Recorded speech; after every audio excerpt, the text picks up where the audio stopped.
Thank you for visiting ChristopherMedia.net. Christopher Media, let's make some noise. Welcome to Beer Nuts, a weekly excursion into the world of craft beer, brought to you by MichiganBeerGuide.com. And now, here are the Beer Nuts. All right, welcome to Beer Nuts, episode 151. This is JR here in Arizona, and we've got 3 Beer Nuts tonight. We're going to do a Rye Beer episode, which has kind of evolved into something else, but we'll get to that shortly. So, as we always do, for introductions, we go through our last beer reviewed on Untappd, checked into Untappd. And for me, that beer was Render, a New England IPA from Drafting Table Brewing Company back in Old Michigan.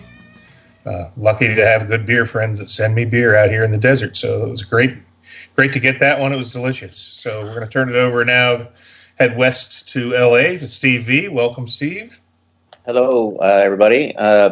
So my last check-in was an IPA from Smog City Brewing called Hop Tonic. It was very good. Had it with some good dinner and a lot of good taste to it. Really, really full of flavor. Fruit and guava and honey. It was really well-rounded. Love me some guava. All right, and then our third beer nut tonight is going to be Schmitty. Greg, welcome from Michigan, Dearborn. Yes, sir. Hey, good evening. Hello, everybody. Greg here in Dearborn, Michigan, and my last check-in was from Treehouse Brewing Company. It was their Alter Ego, which is a 6.8% IPA. I think it was a spinoff of their regular Alter Ego, and it was absolutely delicious. Just like Steve, it went well with dinner.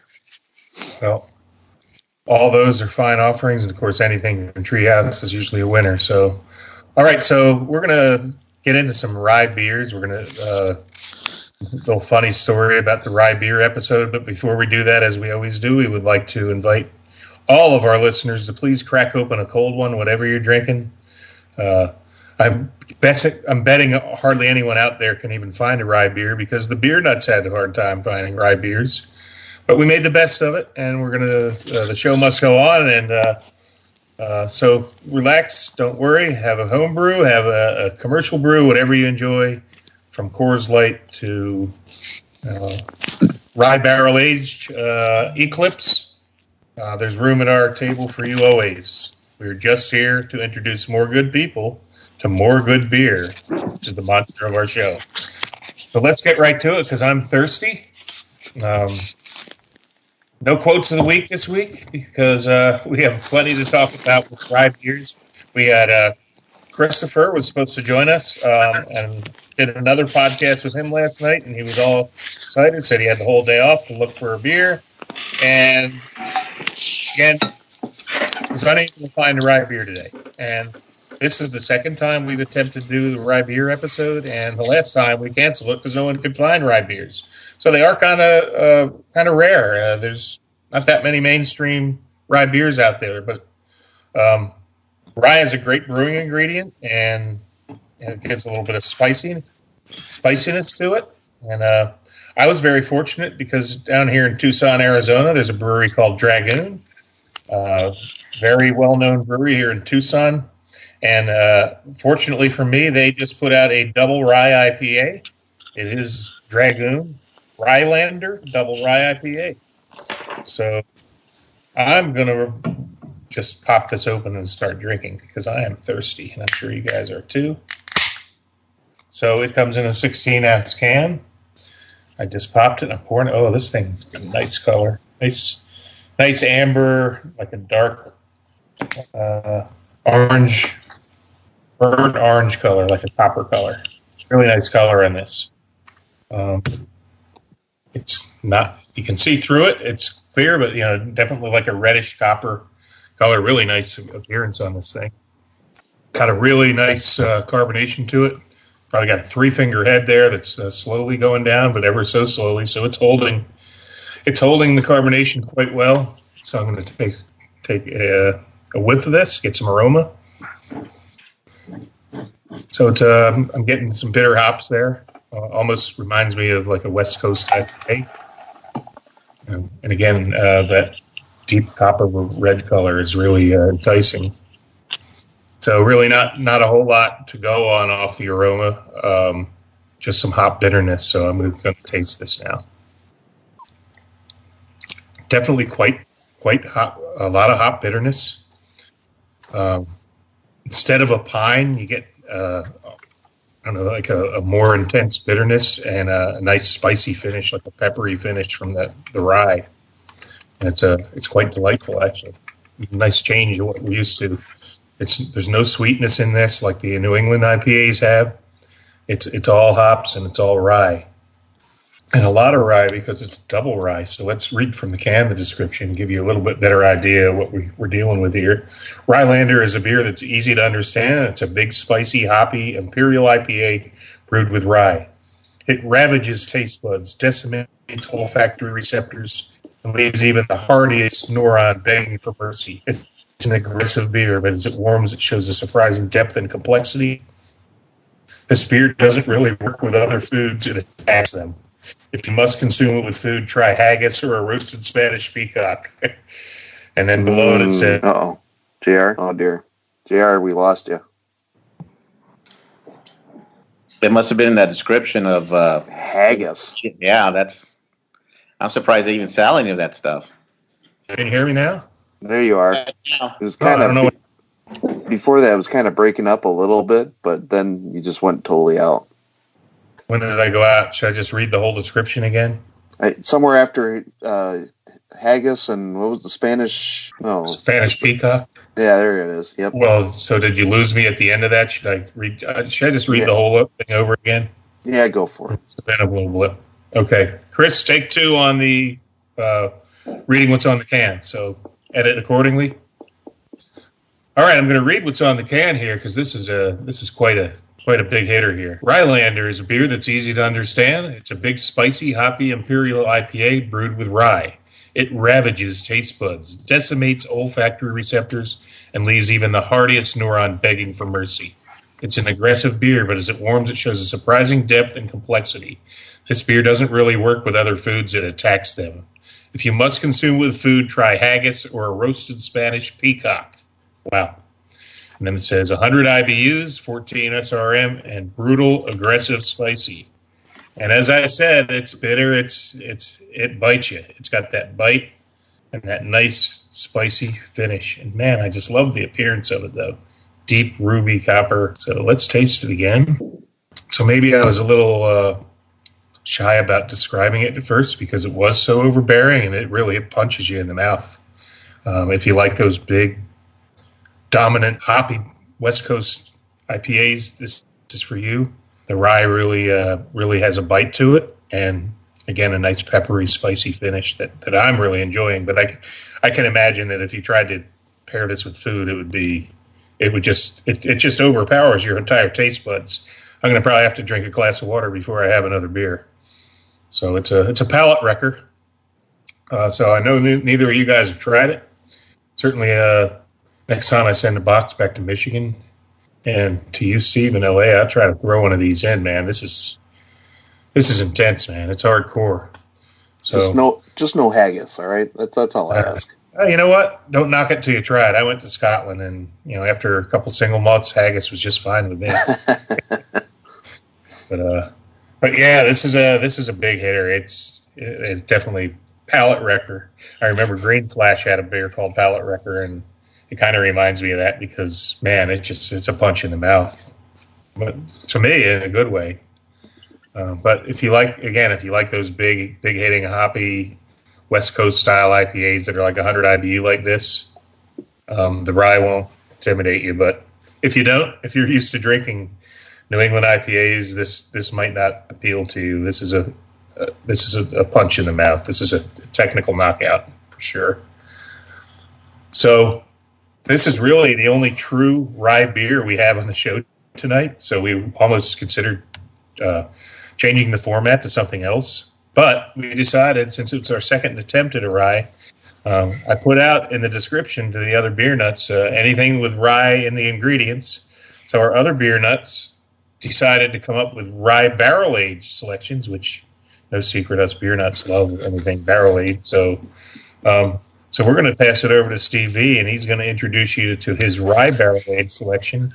And Greg has a rye barrel aged selection. So I said, if you can't beat him, join him. I went into my cellar and just pulled out something as well. So this will be the only true rye beer, but technically, the rest of the show will be devoted to rye barrel aged beers. So cheers, everybody.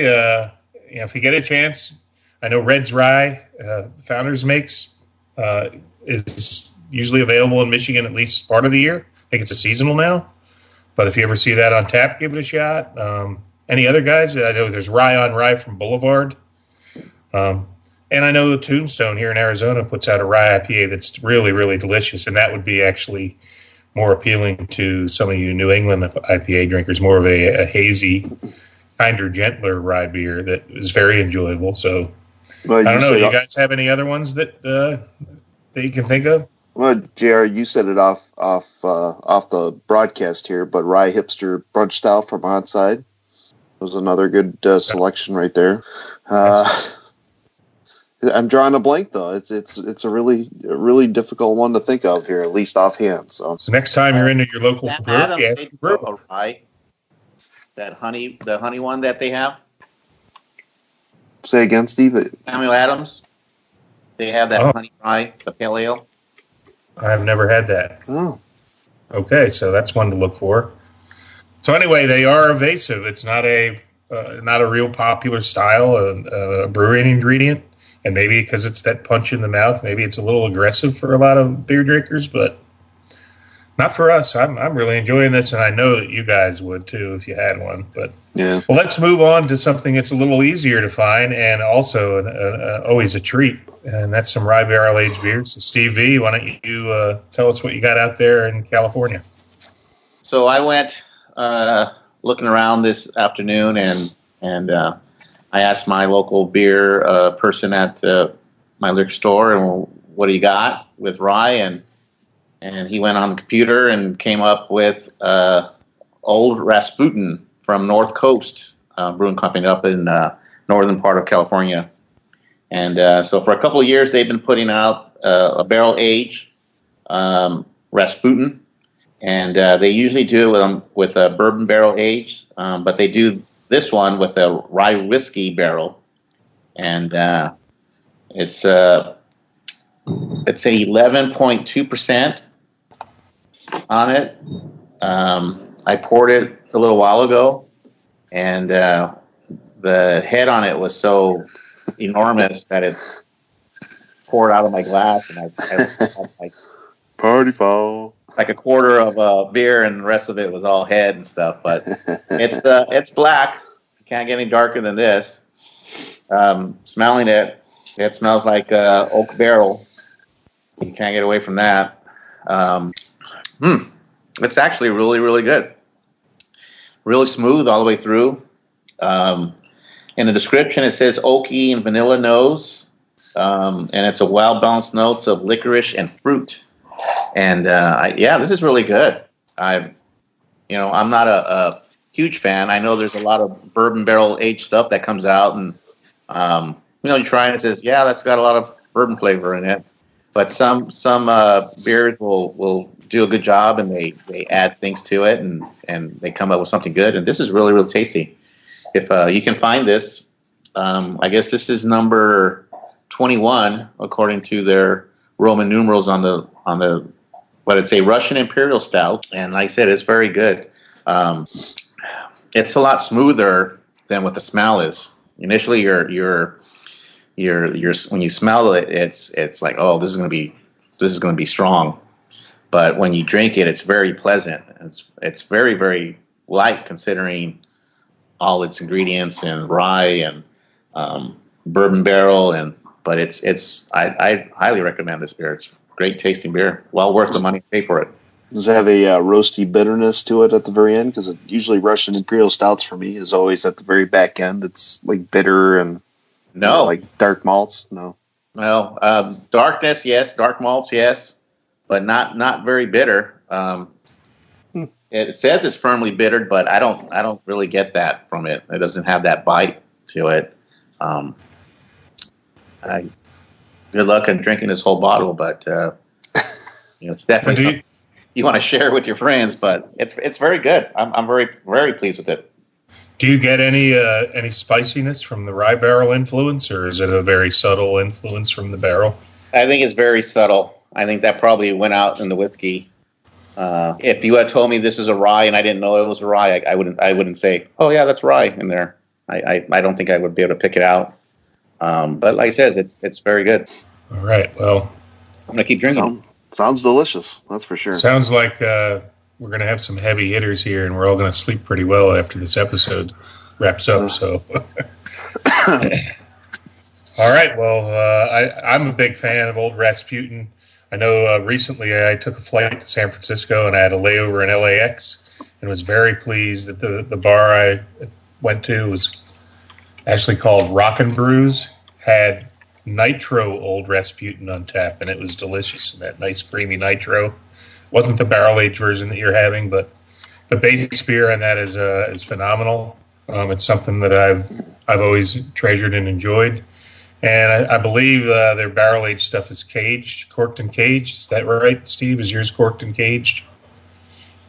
No, I had a Popeye. It didn't have cork in it.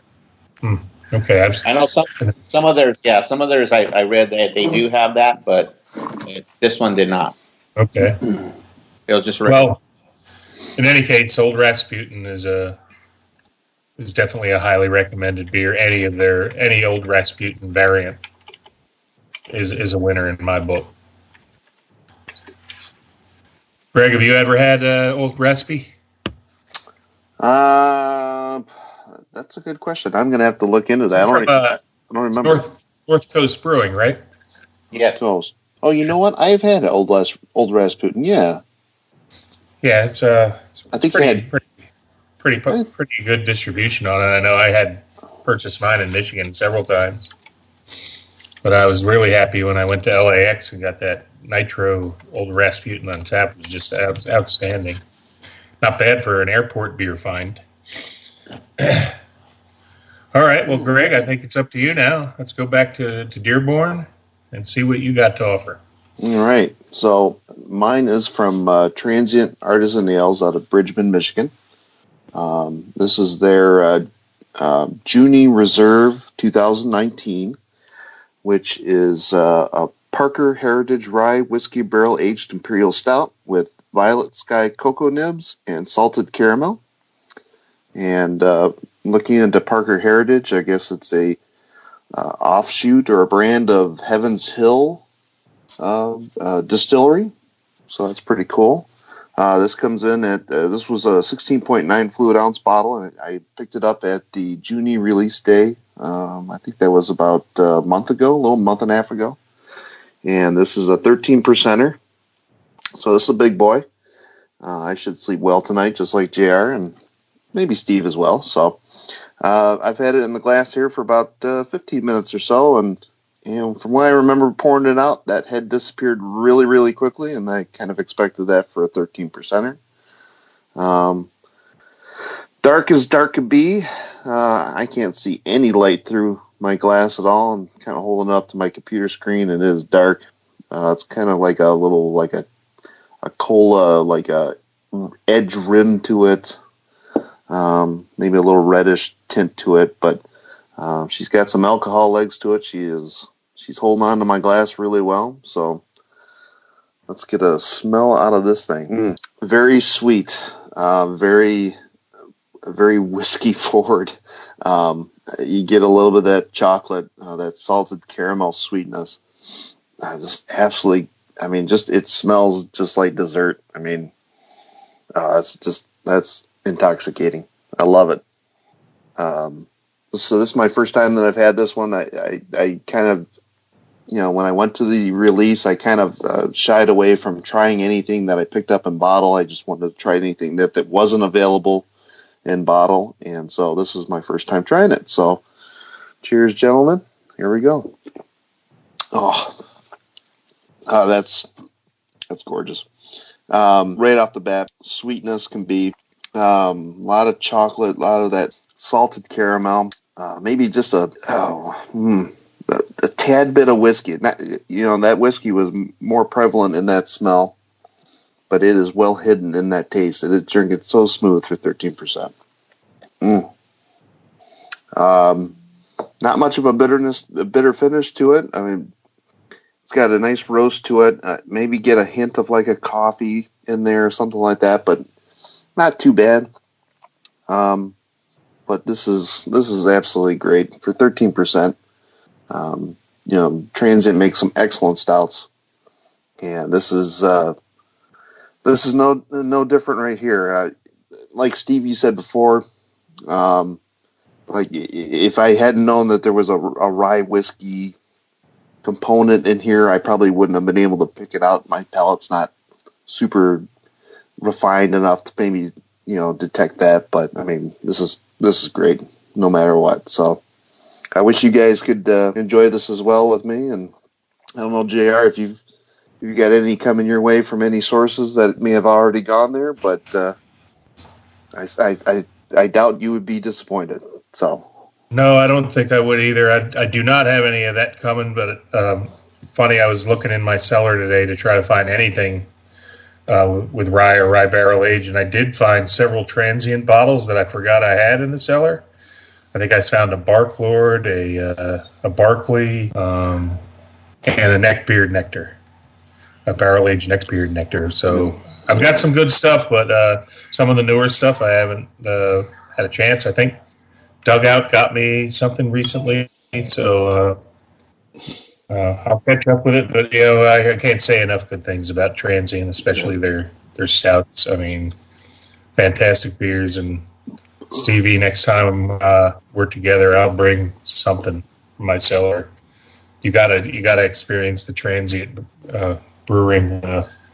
Just tremendous brewery that I've never had a beer I didn't like from that building.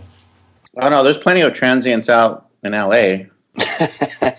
I don't think they'll taste as good as what we're drinking here. So it's a little salty, probably. Yeah, there you go. Hey, you get a little saltiness. Nice. The IPA I started with, and I'm almost done now, and it's not nearly as aggressive now because my palate has kind of adjusted to it. And like as it stated on the label, once it warms up a little bit, it gets more complex flavors. I'm going to take a sip and describe how it's changed a little. There's still a thin, like paper thin head on this thing, which is really good. It's constructed well, and it's still really intensely hopped. But I'm getting. Uh-oh, Jerry, you cutting out again? Yep. Come back, JR. Come back to the light. So, Jerry, you're cutting out. Still good now, or not? No, good? you're back. You're back. Yep. Okay, I'm not sure what's going on here, but so anyway, it's kind of I've adjusted to my palate's adjusted to this stuff, and it's really good. Still intensely hopped, so not for the weak. ChristopherMedia.net. Me, but also you. The Pharaoh fast forwards his favorite foreign film, Powder Donut. Okay, what's my line? The only line I see here on the script is get options based on your budget with the Name Your Price tool from Progressive. Oh man, that's a tongue twister, huh? I'm sorry, I'm gonna need a few more minutes. Bulbous Walrus, the Bulbous Walrus. The Name Your Price tool, only from Progressive. The owl ran afoul of the comatose coxswain. Progressive Casualty Insurance Company and affiliates. Price and coverage match limited by state law. Of all the streaming services out there, only one is different. Discovery Plus. It's the greatest collection of real-life entertainment on the planet. 55,000 episodes of food, love, true crime, home, from networks like TLC, HGTV, and tons more. Yes! With stars like Chip and Jo, an exclusive new series from 90 Day Fiancé, all in one place. Bam! Discovery Plus. Stream now. Stream what you love. There's a new Home Depot now open on Maurice Avenue in Maspeth. And as home improvement projects go, this is a big one. Use the product locator on our app for an in-store map to find what you need fast. And check out our new pickup lockers. They make online shopping a breeze. Of course, one thing's not new, our everyday low prices. The Home Depot, now open near Maurice Avenue and Long Island Expressway in Maspeth. And always open at homedepot.com. The Home Depot. How doers get more done. ChristopherMedia.net.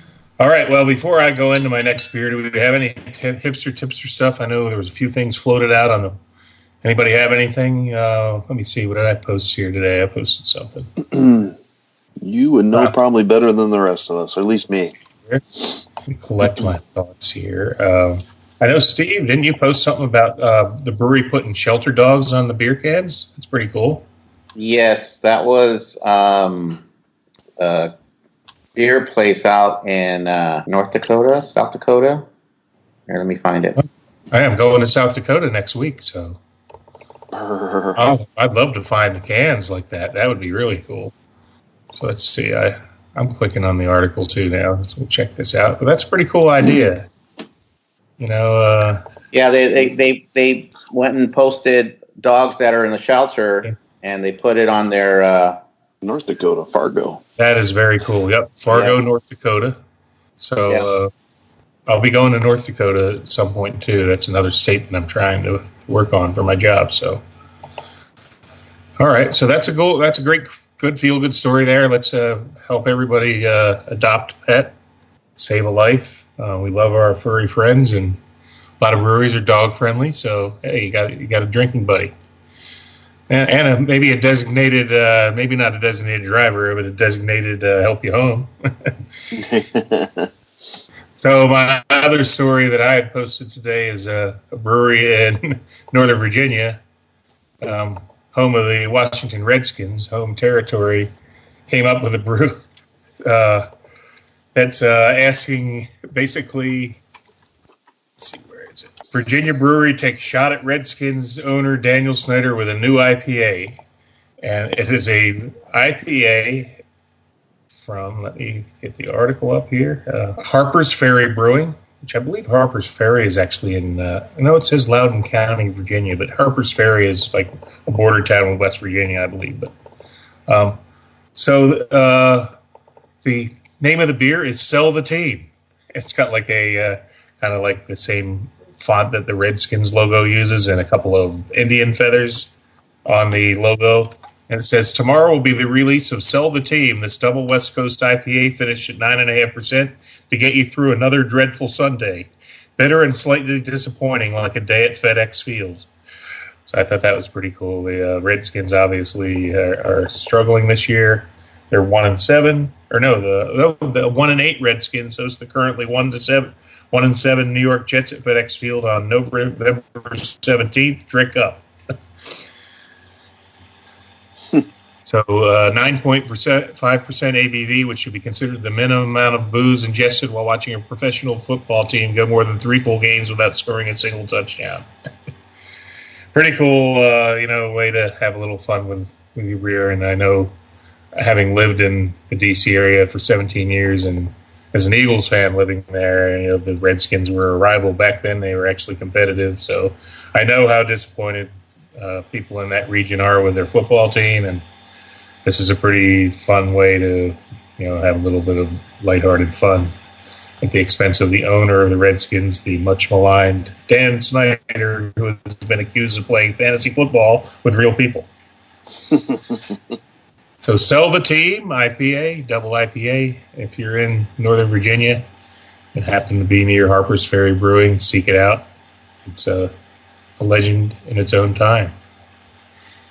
All right, so I guess that's about it, other than I know that there's been some news about Miller Coors becoming Miller or Molson Coors, right? And I believe that they are announcing some massive layoffs. So there's some people on pins and needles in the industry. Our heart goes out to them, even though it may not be beers that are our favorites. Anytime people's living is affected by those corporate decisions, there's concern. So, but not really that relevant to the craft world, but this beer will be, because this will be the grand finale tonight, and I had no intentions of drinking anything other than this Rylander, but it looks like I'll probably be waking up hungover tomorrow because in the spirit of things and having only 3 beers and me missing the last show, I'm going to go into the cellar. I've already gone into the cellar and found I was able to find one beer that was rye barrel aged, just like my compadres just had. So now I am fighting the wax battle because this particular beer is a 2014 Eclipse High West Rye. It was a Imperial Stout aged in High West rye barrels. That's the best I could do, and maybe someday we'll be able to do a rye episode with. Oh boy, JR, there you go again.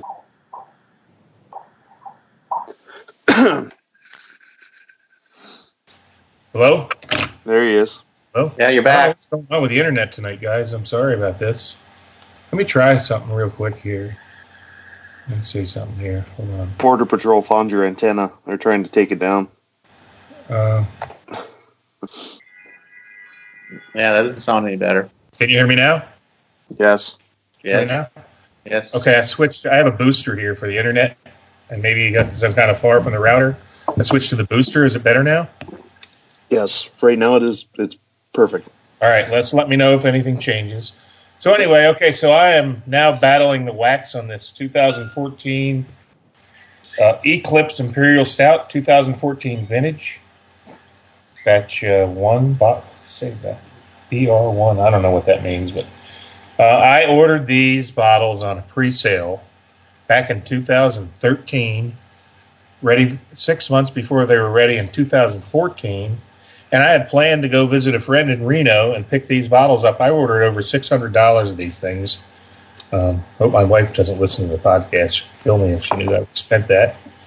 But I was really excited about 50/50 Brewing is the brewer that makes this Eclipse. It's available in many markets, but it's like $30 a bottle. It's not cheap. But I jumped on the pre-sale one year. I had some money in the bank and decided I was going to go for it. I actually sold a domain name to get the money for this. So it was kind of found money.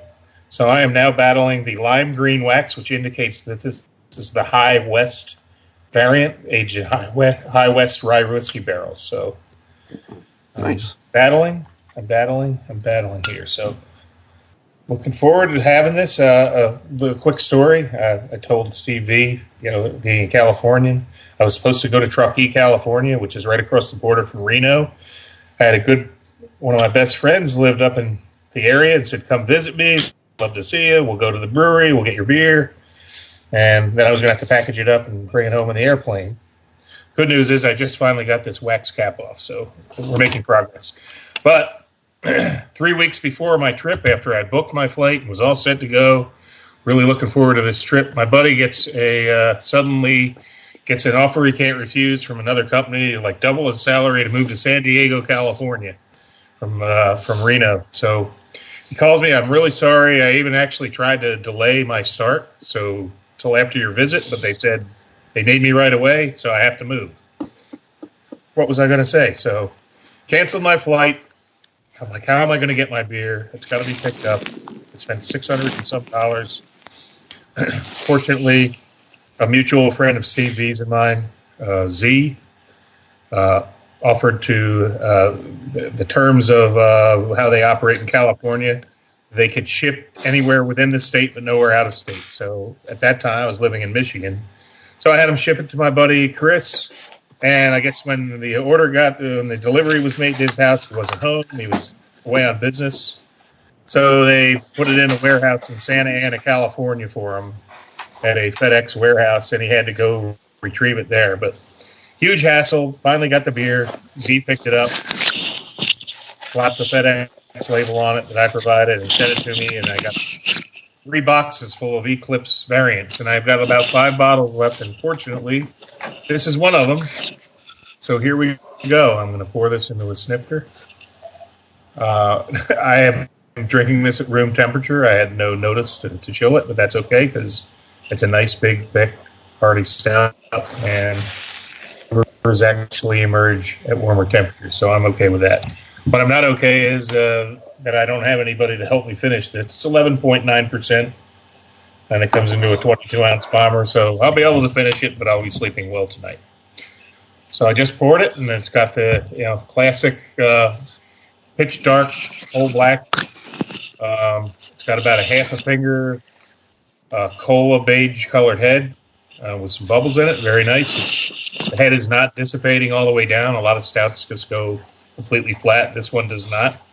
So it's good that after 5 years, it's maintained, plenty healthy carbonation. So I'm taking a whiff of this, and I'm already getting the dark fruits, the raisins, the prunes, oh man, yeah, I just get a great aroma on this, very complex. Nice dark malt and like raisiny, dark fruit aroma. So I'm sure that's what it's going to taste like. I can smell a little bit of booze too, a little bit of whiskey. Let's take a sip.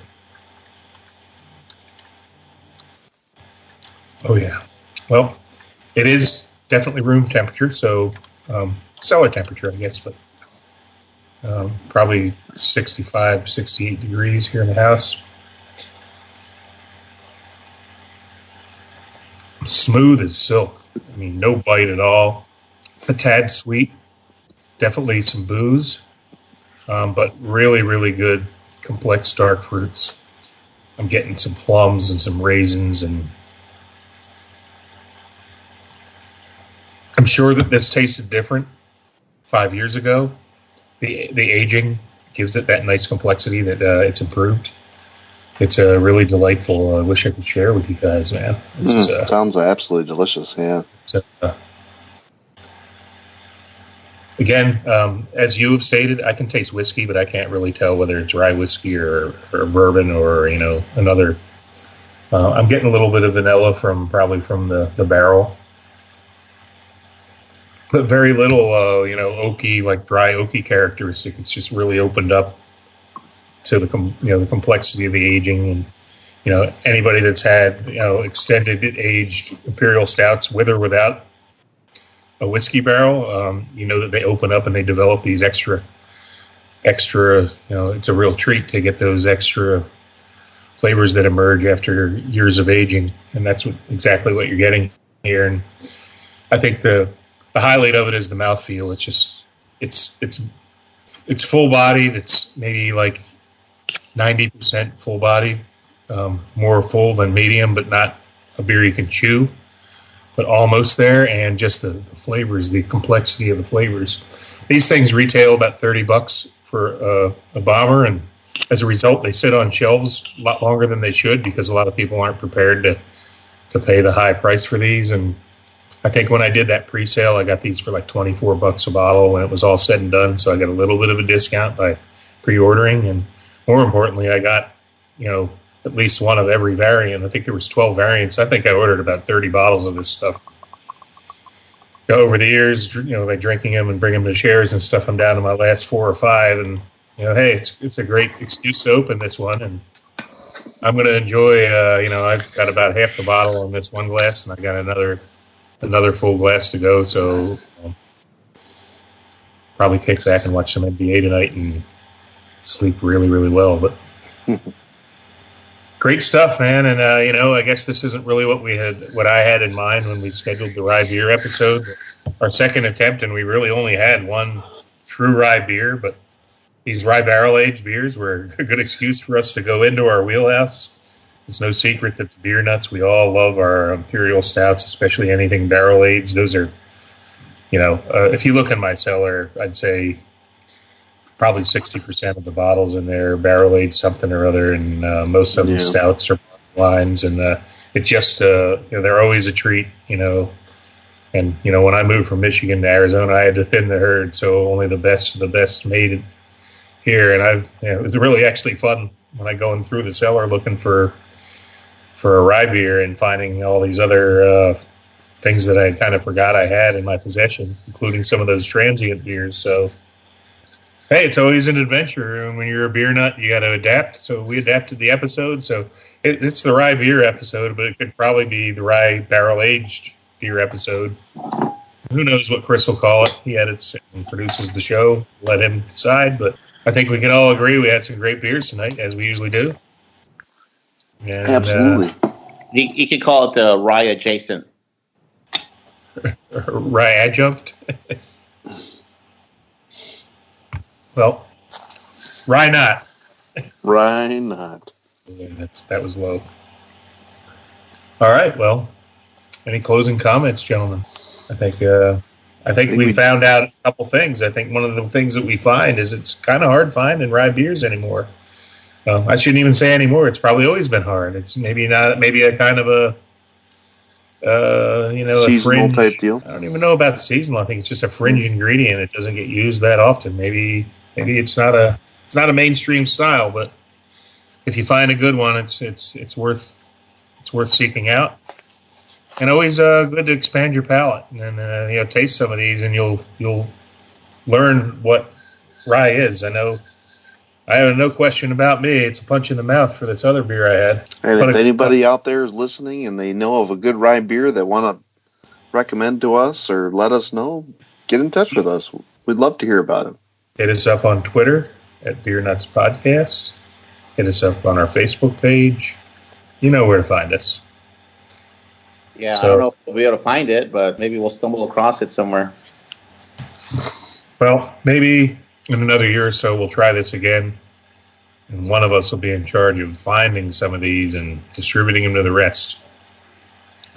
So speaking of that, in the next month or so, look for a Tombstone episode, Tombstone Brewing here in Tombstone, Arizona. I am going to be contacting the brewer, Weedy, and his sidekick, Matt. Great guys down there doing some great things. So that's a little spoiler. That'll be coming soon, and I'll be getting some great beers from Tombstone and distributing them to my fellow beer nuts. And it's always a great episode when we all have a bunch of great beers from a great brewery, and it'll be even better if we can get the brewer on, some guys from the brewery to talk about their beers and give us a little bit of insight on how they do their craft. It's some amazing beers coming out of Tombstone. The town too tough to die. And you got to love that they're on Tough Nut Street. Oh, that's great. Yeah, I hate it. I hate it when it's tough to get a nut. Well, it's never tough on Tough Nut Street. Good way to end it. Well, thanks for listening. Again, please interact with us on Twitter at Beer Nuts Podcast. Find us at Beer Nuts Podcast on Facebook. I know there's an Instagram page. Chris isn't here to give all the ins and outs, but I know we're on Spotify,